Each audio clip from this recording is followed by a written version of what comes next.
El trabajo de artista en una empresa de videojuegos consiste en la definición de todo el apartado gráfico en un videojuego. Esto va desde el diseño de las interfaces, así como el usuario interactúa con ellas, la experiencia que vive el usuario y demás. Entonces es muy importante definir muy bien todo este apartado gráfico porque es la parte visible de un videojuego y ahí estamos nosotros para hacerlo bonito.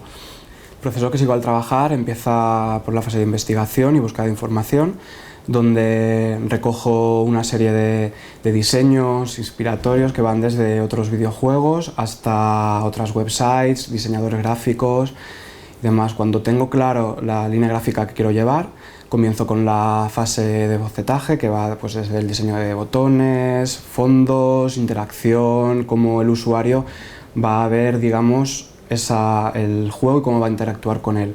Una vez acabada esta fase, ya comenzamos con la fase de producción, donde damos todo el material al programador y él es el que se encarga de darle un poco de vida y magia hasta que al final sale el producto final, que es el videojuego.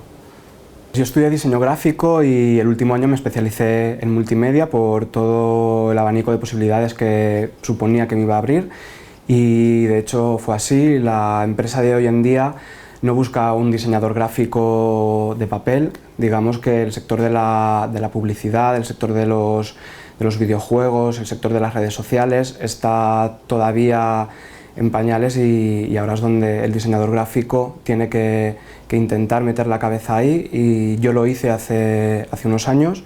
Se me abrió la oportunidad de meterme a una empresa de social gaming como es esta. Lo vi un punto muy importante y donde podía tirar y hacer carrera, y aquí estoy.